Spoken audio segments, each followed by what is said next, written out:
Hi guys, welcome back to Crime and Cocktails. I'm Willow. If you're new here, every week I bring you a new true crime case and a cocktail to pair with it. So if you like that kind of content, you can like, comment, and subscribe down below. And without further ado, let's get into this week. So for this week, we're going to be talking about the death of Tina Watson. And for our drink, we are going to be making a mango peach margarita with the Tajin rim.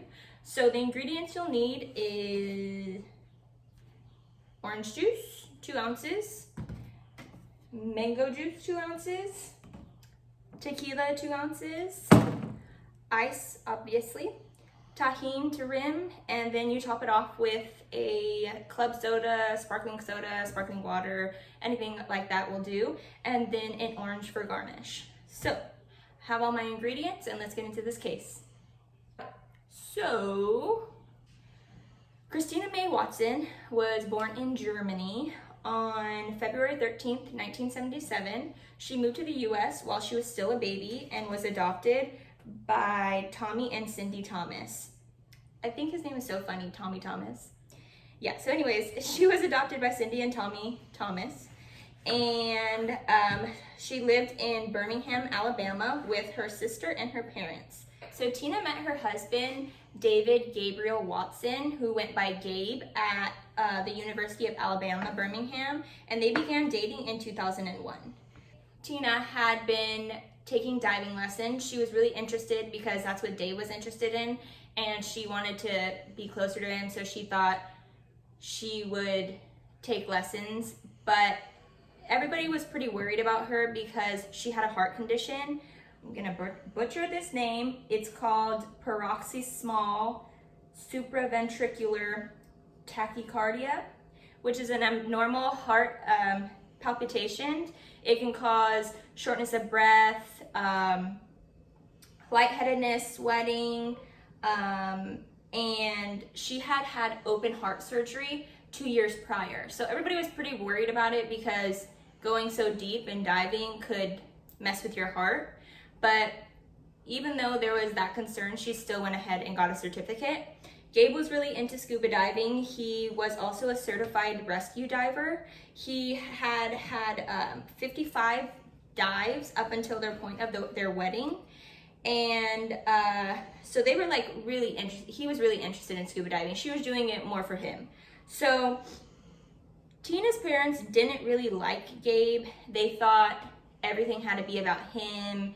He had really weird behaviors, like he would be really happy and then like turn around and be mean to her. Like he would hang stuff over her head and play a lot of games with her. So her parents weren't the biggest fans of him.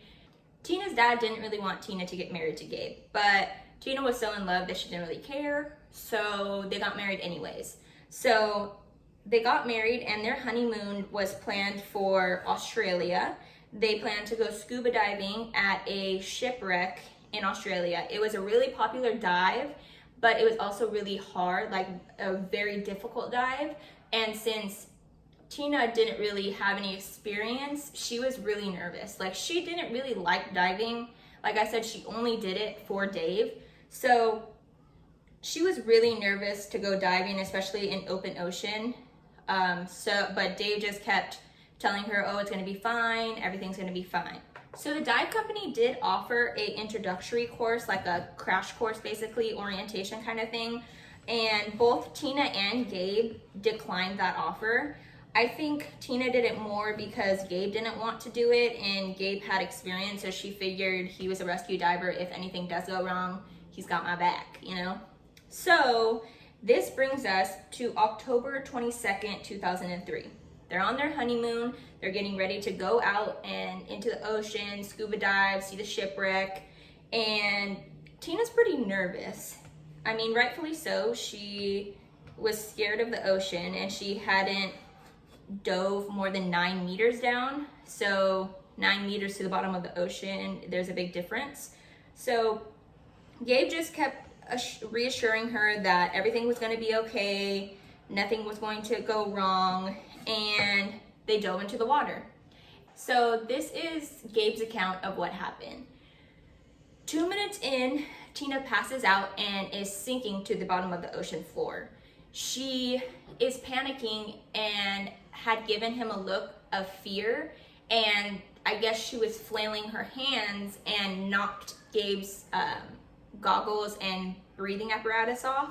And so by the time he put it back on and could see, Tina was already pretty much to the bottom of the ocean floor, and he thought he can't get to her. So he said he tried, but knew he couldn't get to her because she was sinking so fast, so swam back up, leaving her at the bottom of the ocean floor to go get help.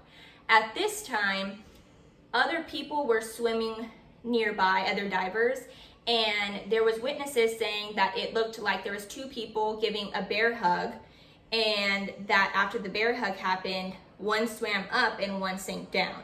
So a nearby diver, Gabe is at the surface at this point. He alerted his diving instructor, but at this point, there was another diver who had been a rescue diver himself, had brought Tina up above water.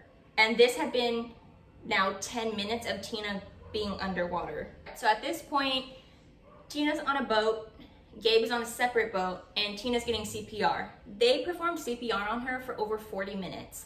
And this whole time, Gabe never came over to the other boat. He just stood on his boat waiting, pretty much. He didn't want to go over to the next boat. He just kept asking everybody for hugs. A little strange, but they found it weird that Tina sank because scuba divers are buoyant naturally, so they usually float up instead of sinking to the ground. And so they performed CPR on her for over 40 minutes and took her to the hospital when the police and paramedics arrived on the boat. And when they got to the hospital, the doctor found it very weird that Tina didn't have a lot of water in her lungs.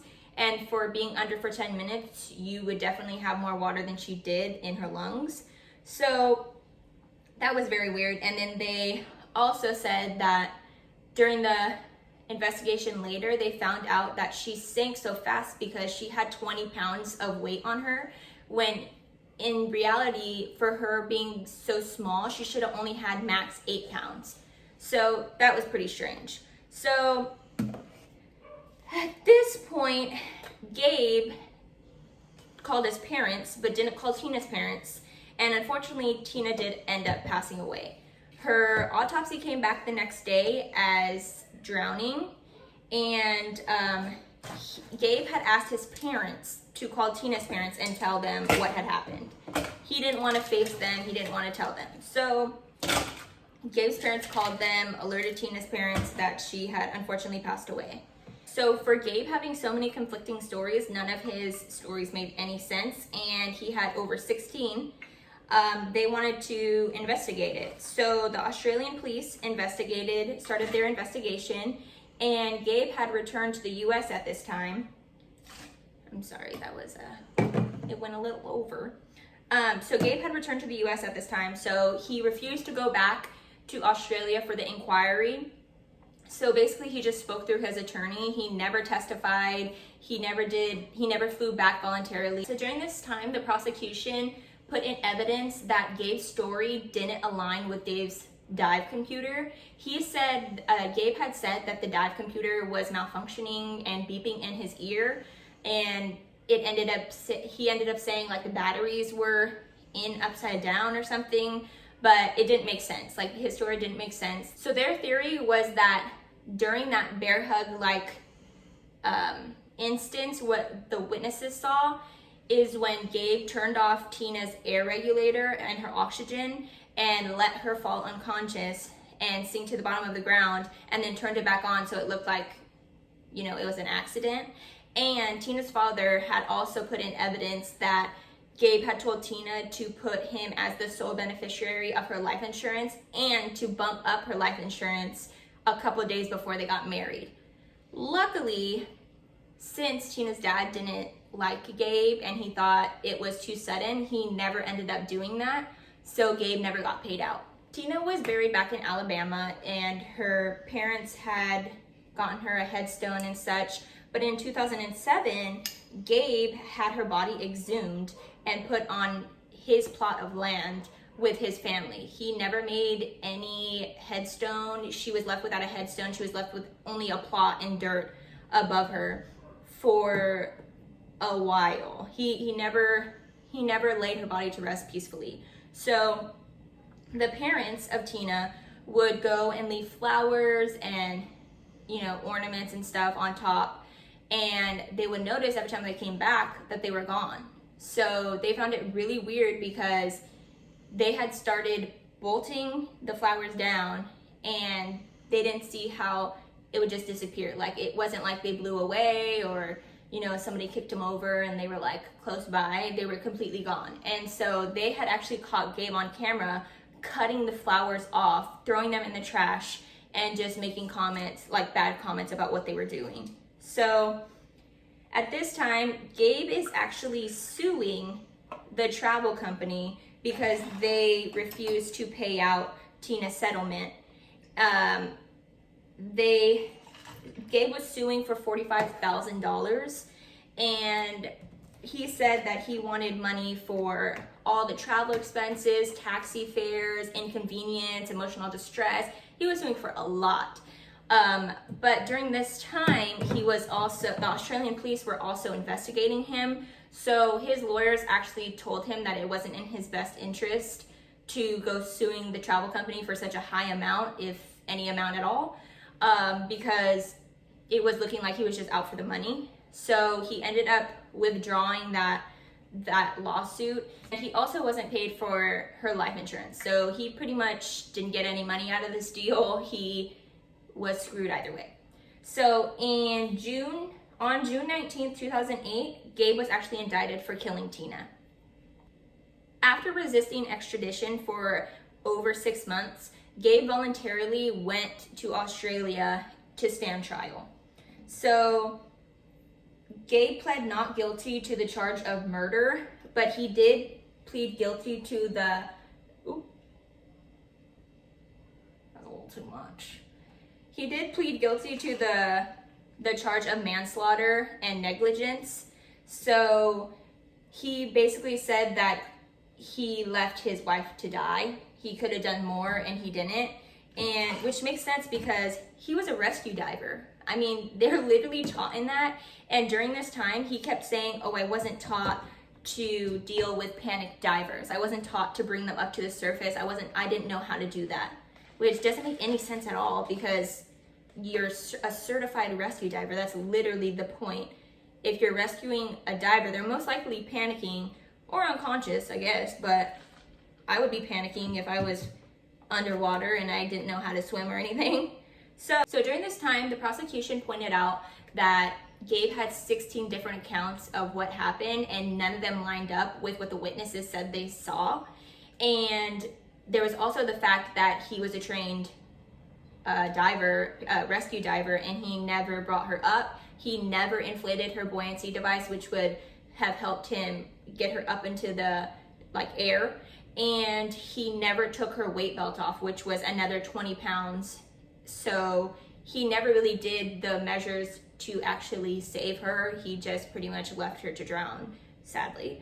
So in the end though, Gabe Watson was only sentenced to 12 months. He only had to serve 12 months in jail. Let's take a moment. 12 months. That's insane. He was convicted of manslaughter basically, and he was sentenced to 4 years but only had to serve 12 months, and the rest would be suspended. And as you could imagine, Tina's parents were not happy. The prosecutors were not happy. Nobody was happy because it was a total injustice. He killed his wife. He let his, no matter what anybody thinks, he let his wife die. He said it himself. He could have done more, but he let his wife die. He said he panicked and he let his wife die. So there was an appeal in 2009, and the prosecution wanted to up his sentence to 2.5 years. The defense argued that Gabe had a momentary lapse in judgment and he didn't kill his wife. He's being accused of a crime he didn't commit. But they weren't able to increase it to 2.5 years, but they did increase it to an additional 6 months, so only 18 months in total. He only had to serve 1.5 years in prison for killing his wife. So I'm gonna shake this and then we'll be right back.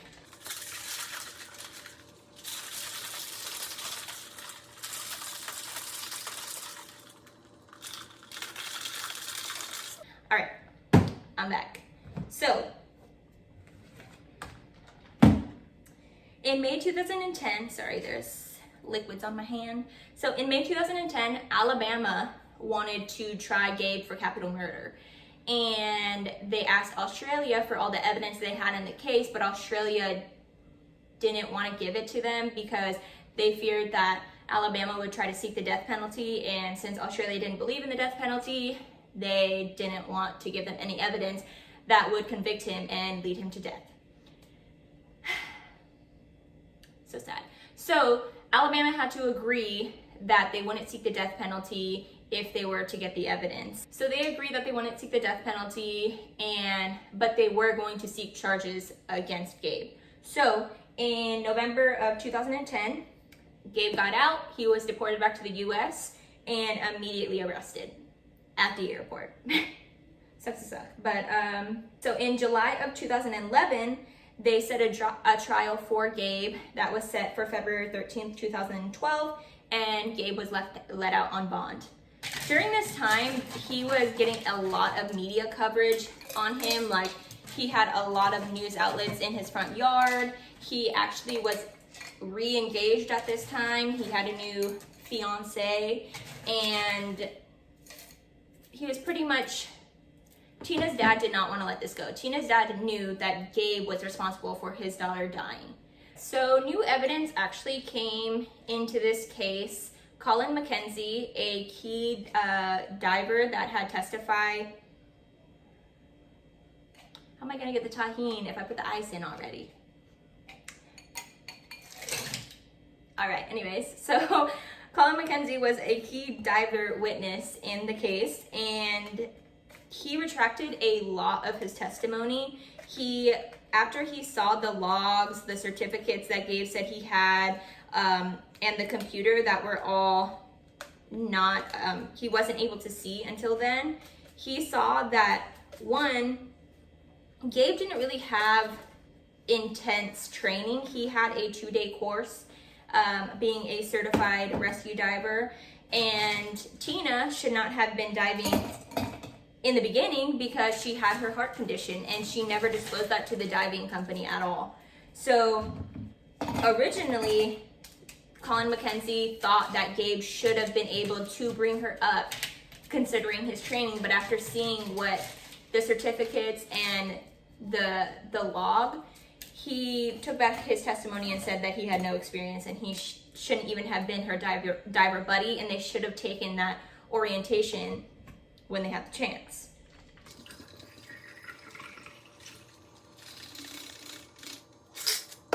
All right, so during the trial, for some reason, Gabe's weird behavior, oopsie. All right, yeah, so Gabe's weird behavior and the fact that he told Tina to up her life insurance couldn't be brought up. We don't know why.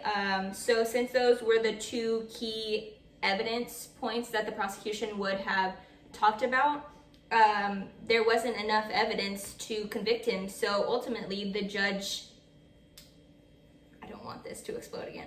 The judge dismissed the case and Gabe walked free. Gabe only served 18 months in the Australian prison, and after that, he's a free man, which is crazy to think about because 2012, that's when that trial was, and to this day, he's a free man. He is walking free. He doesn't serve time. He served the 18 months, but I feel like that's not a huge time for killing your wife.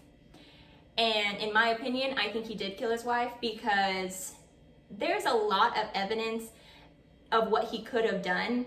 And even the 2-day course to be a certified trainer or a certified rescue diver, you would know what to do in that situation. You wouldn't just let your wife die.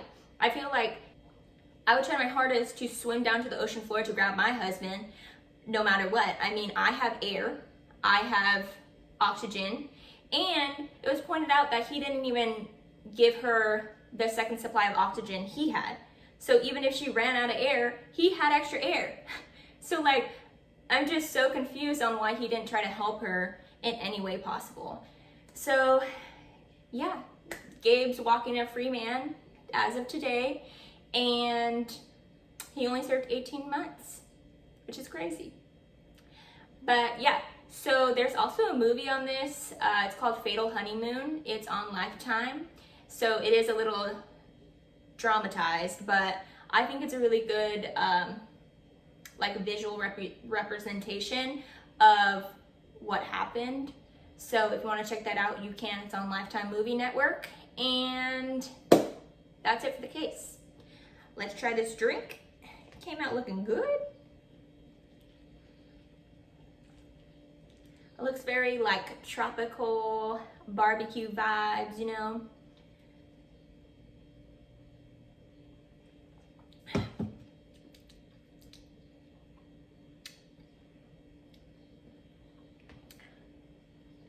I think I put a lot of Tajin, but it's pretty good. It's really fruity. I probably would have added a little more of the mango juice because it's not too strong. You can't really taste the tequila, but it's not like super sweet or anything. All I really tasted was the Tajin. So,